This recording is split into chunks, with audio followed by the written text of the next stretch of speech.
You say, well, that's not an accurate quarterback because look at his completion percentage. And I understand why we did it that way for the longest time.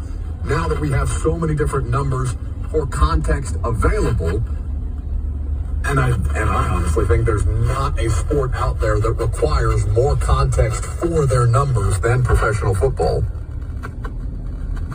I feel a lot better about the discussion around Will Levis and inaccuracies, because that was part of it in college, right? That's still something we're talking about. Can he become more consistently accurate?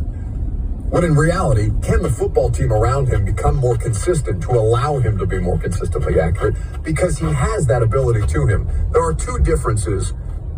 There are two different kinds of accuracy. One is general accuracy, right? Can you get it in the vicinity of the receiver? Two is something we talk about a lot. Ball placement. Can you put it in the spot where only your skill player can get to it? Can you throw the back shoulder?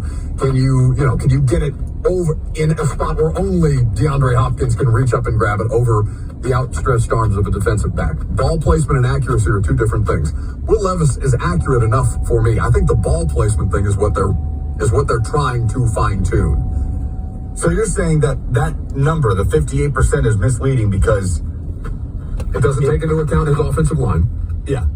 Because they were third most in pressures last year. They were the least efficient pass blocking unit, according to Pro Football Focus. They accounted for, I believe, somewhere in the neighborhood of 254 total pressures on the quarterback. So it doesn't take into account his offensive line. It doesn't take into account that his receiving core, and as much as DeAndre Hopkins was a godsend last year, Titans receiving core, one of the slowest in the NFL last year. And the year before that. Correct. Not a great run. And it also doesn't take into account the system that he was running and how much of the system was not able to be run because of the offensive line deficiencies, right? We saw probably, I would say, a third of Tim Kelly's playbook of what Tim Kelly actually has in his bag, because they have to help on every damn play, every pass protection play. You have to help the tackles. So it takes so much into account that way. So that number made it seem worse than it actually was. Would you not agree? Yeah. Now that context is important.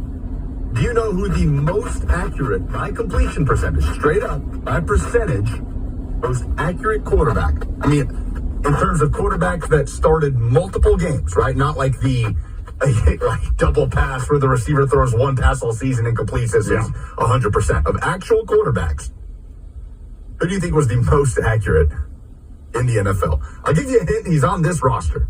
No, it's not Mason Rudolph. Mason Rudolph, who, granted, played in 4 games. Oh, and the other guy. In the regular season. He played in 5 games total. 4 games in the regular season. Completed, of the 74 pass attempts, he completed 74.3% of them. The second most accurate, Jake Browning, who played in 9 games, attempted 243 passes, and completed 70.4%. Adds up here, he's second after Geno on this list.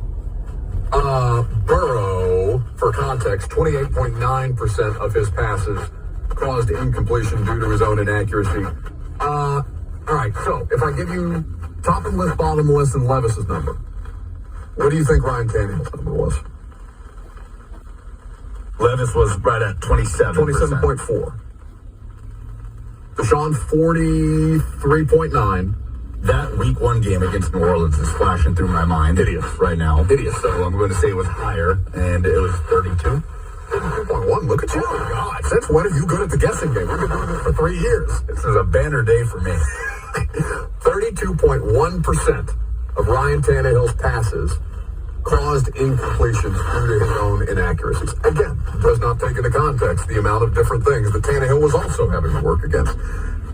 I mean, it's definitely more in the range of names that you would associate Tannehill